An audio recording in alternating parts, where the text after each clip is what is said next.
We have intentionally withheld enough about the magic system so that you guys don't have a clear picture.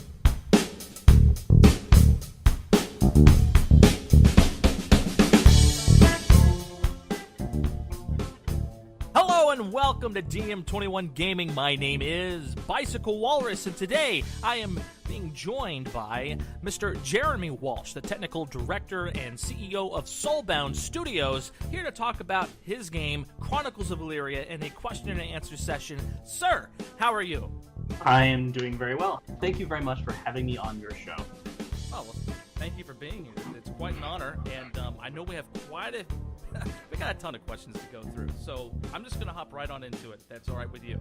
That sounds good. All right, fantastic. So Lankick says that, I'm a very selfish person, and I worry that I won't get a talent. And Wyke also asks a bit of an associated question, which is, I want to be a magic user. I've paid my money, so make it so that I can be a magic user. Fix this now. How would you respond to that? Those are good questions. They're very closely related, and it was something that I thought about before we did the first design journal. I had this question of whether or not I wanted to talk about magic at all from the very beginning, or whether or not I wanted to delay and wait until later. Ultimately, we went ahead and talked about talents early on because we felt like kind of showing our cards early and talking about the features of a soul was the right thing to do. But in retrospect, I kind of wish that we had left that out at that point and had really just approached this game as this is an MMO. It's sword and sorcery style, but magic doesn't exist in this world. It hasn't been seen in thousands of years, and just kind of leave it at that. A lot of people have made a comparison to our game and some other animes like Sword Art Online and Log Horizon, and in Sword Art they've got this concept of sword arts, but there isn't actually magic in the world, at least not that's seen, and that doesn't happen until later in the show. And while there's really no connection between us and either of those shows, as I was watching that based on other people's recommendation, it struck true. It's like, yeah, this is a combat-based world. It's a world of survival. It's a world where there are important things on the line, and magic doesn't really play a role in this. It doesn't really exist. And so that's kind of the message that we want to deliver with this world, is that if you see people doing magic, it should be feared, and it should be dealt with accordingly. And you're not going to see people wandering around doing magic. You're not going to have a mage in each of your parties. There's not going to be a big influence on the game. And so if I could, I would go back and I would actually reset history and say, listen, there's no magic in this game. And then when it happens and people see magic and it's something that's going on around them and it becomes part of the story, then everybody kind of wondering, well, what do we do now? Like, how do we deal with this? Is this a character mechanic? Is there some way for us to get this? Like, what do we do? And unfortunately, people kind of know in advance that's kind of going to happen. The best thing I can tell people at this point is it's going to be extremely rare, to the point where it's almost non-existent. And so we still hope that people won't feel like the fact that some small percentage of people out there can get it and everybody can't, other than that, is going to be a game changer for them. The other thing I can tell you, and this is kind of a foreshadowing, if you will, is that the magic and the existence of magic and kind of how prevalent it is a main part of the storyline. And I'm not saying that magic will ever become commonplace. That would certainly go against what we're trying to achieve in the world. What I can say is that we have intentionally withheld enough about the magic system so that you guys don't have a clear picture yet about how magic works, how common it is, or whether it's something you would even want if you could. So at this point, I'd say just don't worry about it. Wait until we are able to tell you a little bit more about how the magic system works, and you might find that that's less of an issue for you.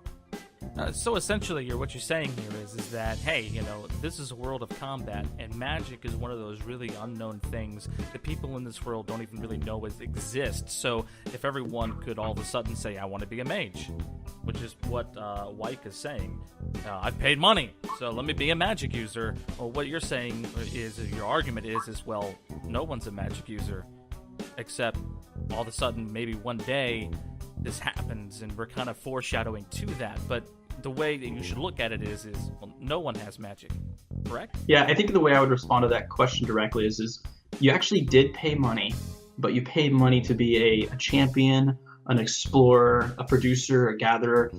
You paid money for the experience and to be a part of the story. And if it turns out that your particular character has magic, that should be looked at as icing. It's not actually what you paid for. That comes separate. Okay, then we'll move on to the next story question, which is from Alyssal Imagine. our Lissel Magin. And her question is, I worry without raids, there won't be any really strong monsters that you need more than one person to defeat. What's your response to that? I was looking through this list of questions, and I chose to put that one in the story category as opposed to like the content category or something like that, to remind myself how to answer this question, which is, if you've read any of the lore by Inara Starsong, you already know there is belief that the ancients, these anti-Peruvians, have been awakened. And I wouldn't say there aren't going to be any really strong monsters in the world for you to defeat. I'll just leave it at that. Oh, okay. We're going to move on to fantasy versus realism, which is a rather larger topic. It's one of our larger ones for tonight. Ender asks, I'm worried about the non-realistic elements. I don't like having sorcerers, dragons, vampires, and whatnot running around. Those are exactly the things that can unbalance the game. An overpowered sorcerer, a powerful vampire, an immortal army, etc. And so really what this is kind of getting to is game balance. You know, traditionally in MMORPGs, everybody's balanced. Everybody is the same power level, maybe different roles, but otherwise they have the same power level. And so maybe that's kind of where his concern is coming from, is the traditional sense of MMORPGs. So I also put the story section right below this fantasy versus realism to remind myself to flow from Alyssal Imagine's question into this one, which she says, I worry without raids that there won't be any really strong monsters that you need that might require more than one person to defeat. And then immediately after that, Ender calls out that there are going to be these overpowered sorcerers, powerful vampires, immortal armies, and that sort of thing, and that those cause a problem with game balance.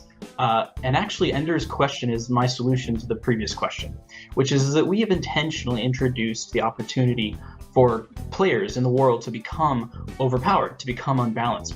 The ability to become a superpowered sorcerer, the ability to become, the most powerful vampire, or the head of an entire coven of vampires, or even, the rumor of there being the ability to become a lich and having, this immortal army, or, necromancy, the ability to raise the dead.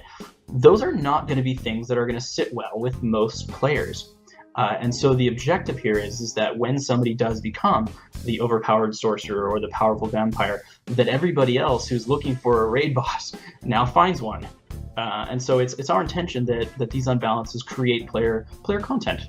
That's kind of, it's by design.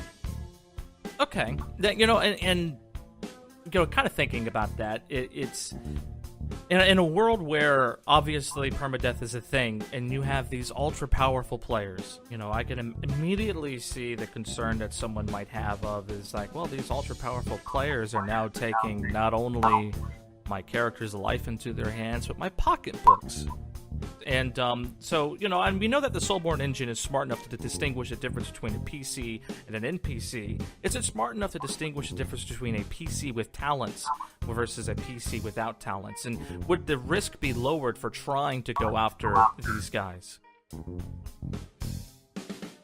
I'm not sure I fully understand the question.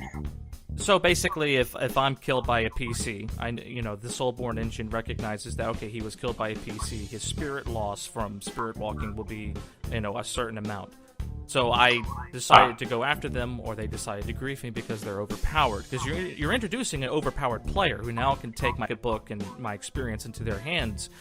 Is there a way to kind of balance out the penalties from being, murdered by these people? So obviously there's a lot of areas in here where we're not going to know. Generally, anytime we approach a problem, we know, okay, there's a sweet spot here. There's going to be a place where things feel too overpowered, and that these overpowered players really become so overpowered there's nothing anybody can do about it. And on the other end, there is these players who become overpowered so little that nobody really notices that they even exist, and that they have power, but it's useless by and large, and it's not creating the story that we want to. It's not creating conflict. Anytime we look at one of those and we know that there's dials that we need to tweak and figure it out, we kind of look to play test to solve those problems.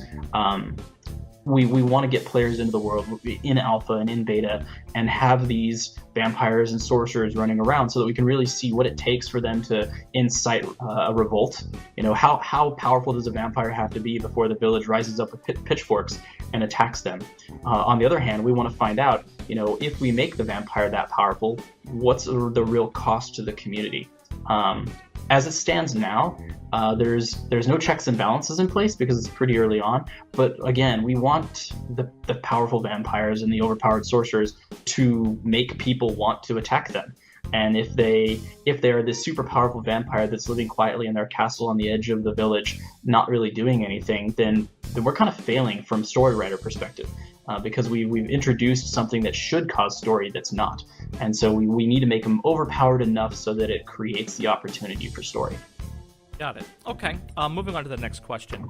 Gunholio is basically asking, it's a very long question, but I'm going to kind of summarize it here. Will vampires sparkle? Yes, vampires, do they sparkle? Are you drawing inspiration from Twilight for vampires? No, vampires don't sparkle. We mentioned before that you won't actually be able to tell easily whether or not somebody is a vampire, because if you've got this very powerful vampire who's doing very bad things and everybody wants to rise up and find them, part of the story is detecting who it is. It's a game of murder mystery. And so if they sparkled in the daylight, that would be a little bit easy.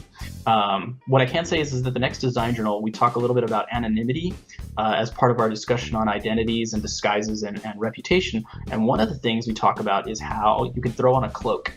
And when you throw on a cloak, even if you recognize someone previously, even if you know who they are by sight, and they do have that little name tag over their heads because you've encountered them enough that you want to be able to spot them in a crowd. If somebody throws the cloak over their head, they're not going to be spottable out in daylight or even at night. You're not going to know who they are. And that same cloak can be used by vampires to allow them to move about between buildings during daytime. So you'll probably look suspicious at someone if it's middle of the day and they're walking around in a cloak. And if you're a sheriff or somebody who has the legal reason to do so, you might want to go up and have a conversation with them. But in general, vampires are very powerful, and they only get more powerful as time goes on. And they are strong. I'm looking at the conversation here. They are strong, fast, and they are powerful. So yeah, people who become vampires, they do burn in daylight.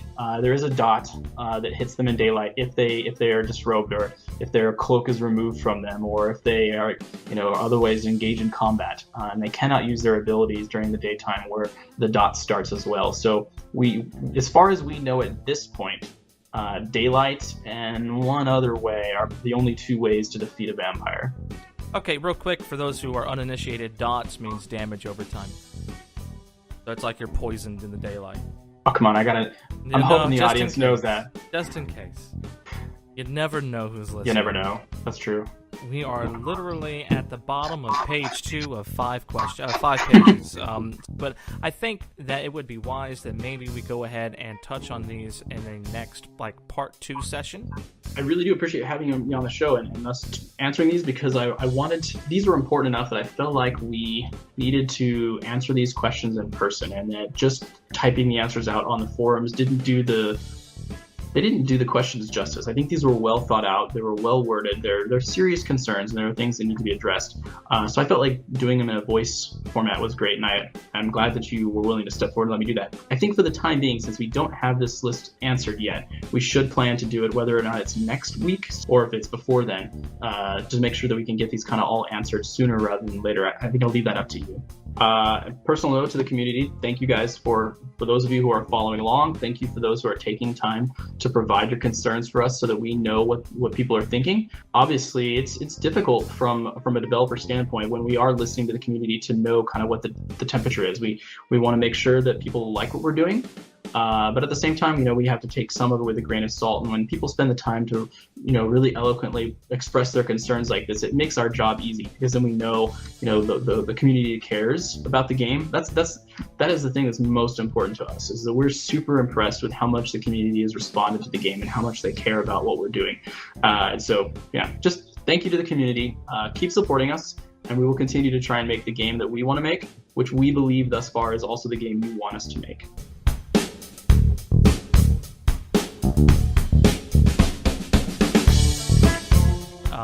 Zenly says that, personally, I'm really worried that they are spreading themselves too thin. This is Soulbound's debut game, and while I don't know about their experience alone, they haven't worked together before. This game is massive, all things considered. A veteran team would probably be hesitant to try it. I don't know if you're a fan of The Princess Bride, but there is a saying, never say never because no one ever has. And that's kind of the same thing we're doing is that we're just assuming that anything is possible, and we're trying really hard to achieve it, and we're largely ignoring the fact that many other companies have said nope, so much nope, not getting anywhere near this. To answer your question, a lot of, again, goes back to the way that we're doing it, our development pipeline, our process. I think having been in multiple game companies before is much more streamlined than any of the companies I've been in before. And then to answer your specific question, I don't know if you've seen our bios, but the two heads of our company right now are myself and Eddie Smith. Eddie Smith, also known as Heat on the community website, is our art director. And similar to how all the engineering has been done by myself and Tripnall thus far, pretty much every screenshot you've seen, whether it's textures, models, or anything like that, concept art, they've all been courtesy of Eddie. So he's a fantastic artist. All of us on the team, no, that's not fair to say, the leadership on the team are veterans. And while we haven't worked together prior in a game company, we're all familiar with the process of being in a game company and collaborating, and it's skills that we've honed over the years. Eddie's been in multiple companies, 4 or 5 companies, Sony Online. He worked at Bungie. Here's a bit of trivia for you guys that are listening. Eddie Smith, aka Heat, was the concept artist who originally made Master Chief for Halo. So there you go. And myself, I was at Liquid Entertainment, Pandemic Studios, and worked in the tools and engine departments for those companies. And so multiple games have come out over the years using engines that I wrote. So while we don't have a fancy resume because we've never been, the technical directors for this company or that company, or the art director for company B or C, we're pretty confident in our skills, and we work really well together and have for a couple of years now. So I wouldn't be worried about us stretching ourselves too thin yet. We've still got plenty to be stretched. Drognus is saying that he's worried that the end product will be a, quote, glitch bug fest. Yeah, so that's probably not going to happen. The reason it's not going to happen is because the work that I've done outside of games, especially for the last 4 years, has been working as a senior software engineer and a lead for Microsoft, specifically in the engineering system teams around test infrastructure. And so I've spent the better part of the last 4 years developing automated test solutions for Microsoft operating systems. And what that means is that I've become really familiar with ways to ensure quality that will allow us to develop a game that we feel is really solid, because we'll be testing it constantly, not just like player testing, but automated testing. So yeah, I think that my hope is that the things that I've learned and have worked on the last several years will allow me to apply it to this game, and what you'll find is actually a very stable engine and a very stable game.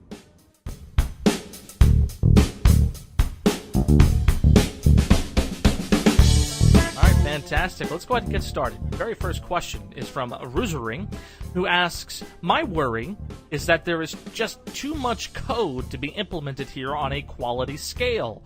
This game is either 3 years down the road, or it's going to feel very rough. Your response? That is a good question. There is a lot of code. It isn't. Hopefully, it's not 3 years down the road. Couple things. First of which is that many people had heard that I've been working on the design of this game for about 15 years now in my free time, and I've been working on coding it for not nearly that long, but certainly not just the last year. So a lot of the code is already written, which is good.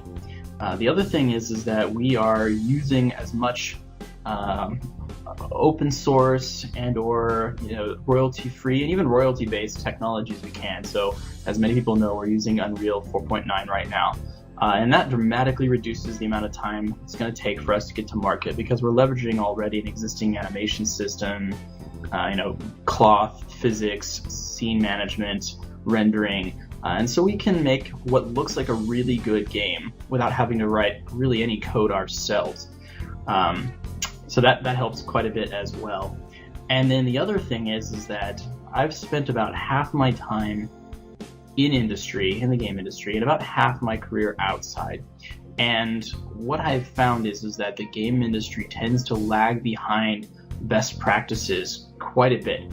even in the use of various programming languages, we tend to stay a little bit behind because we want to squeeze that last bit of performance out that we can. And the end result is that developing games within the industry tends to take longer than developing software outside the industry.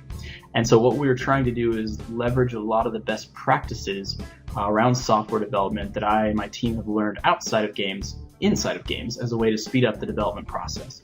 And thus far, we've been really successful. I'm very happy with how we're tracking it and how quickly things are getting done.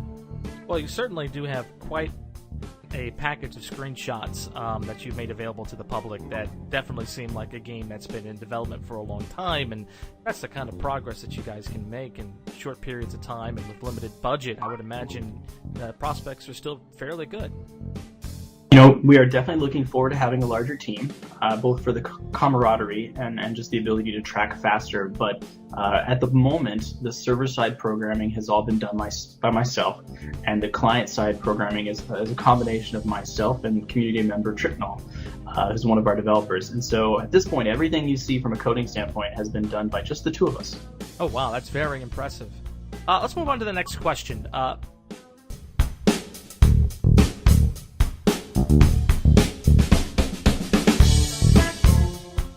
All right, awesome. Going on to the next question. It comes from Alyssa Magin. I hope the marketing actually works. I know there are many people who refuse to donate to a game before due to so many failures out there today and so many promises made. I hope that this game demo will show enough of the features to prove that the devs know what they are doing so that more people will be okay with backing it. I hope so too.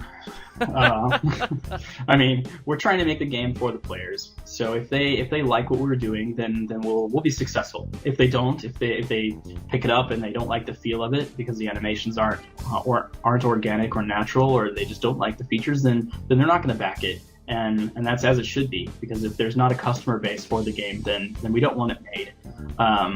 But I don't think that's going to happen. I think that the community response has been huge with really no video footage or anything like that yet to show for it. People have been very supportive of our ideas. You know, we're blowing up on Facebook. The community has been amazing on our forums. And now, you know, we've got people like Bicycle Walrus here that are interested in doing streams, and that's certainly helping as well. So I'm glad it could be of service. You absolutely can. I think as people learn more about the game and they see more of it, that the hype is only going to get better. And there's still so much more we haven't told you guys about yet. So that's part of it. And then the other part that I wanted to address on that was that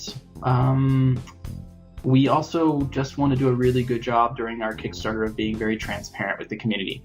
We want to let people know exactly what features we plan to ship with, which features are stretch goals, and let people know how long it's going to take for us to achieve those. So when people go to decide whether or not they want to back us or not, they'll know exactly what they're going to get for their money. So I'm going to totally slaughter the pronunciation of this name, but Jotun asks... Juten? I don't know. I think it's like Jotun, like Jotunheim. I'm not sure. But Jotun asks, my worry is that they'll lock themselves into a release schedule or accidentally put in some wording that'll force them to release the game before it's polished. No.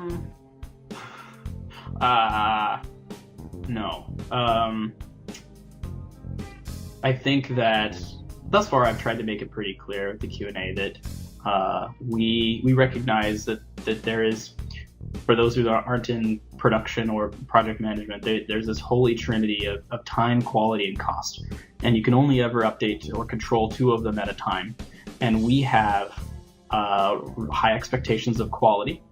And we also want to make sure that it's done in a reasonable amount of time. And so that leaves just cost. So our ability to deliver with high quality in a reasonable amount of time is dependent upon the community. And if we get a good amount of money, if we hit our target and some stretch goals, then we'll be able to do it, with a lot of features within a certain amount of time.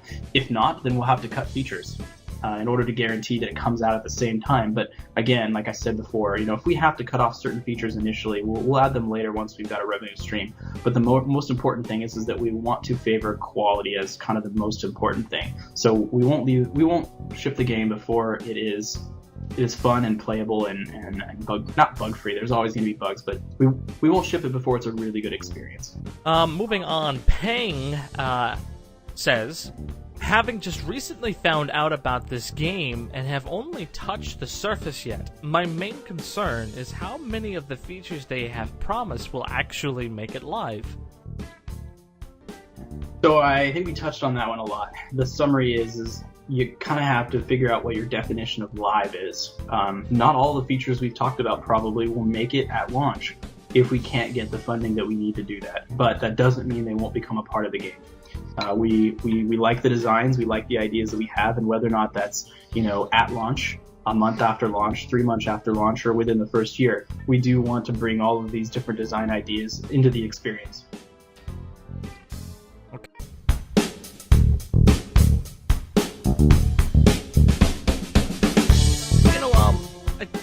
Question kind of had me thinking, do you actually benefit from not having a publisher who's trying to kind of push the schedule along? We do. That's one of those things is that when you have a publisher, it's not really up to you to just find what good quality is. I mean, they're the one that's backing you, so they control the money really and not you. And in some regards, they control the schedule as well. And so you do the best you can in order to get it out by the date that they've set or before you run out of money, but you don't have as much control over those things. Being independent, we can play the hell out of this game until we feel like it's ready and then release it then. And if we don't like it, we don't have somebody telling us, hey, you got to release by this date because you have to hit the Christmas cycle. We just say, it's not ready yet, and we might miss the Christmas rush, but we think it's a good enough game that people will pick it up after Christmas and they'll still enjoy it. So yeah, that's a real benefit to us. The flip side of that is that we don't have the network that publishers bring with them, and we don't have a large group of testers. And so where most publishers would have those things, we're going to be looking to the community to fill those slots. So I guess that's a benefit for you guys. Oh, that's good. I'm sure there's plenty of people looking for work nowadays.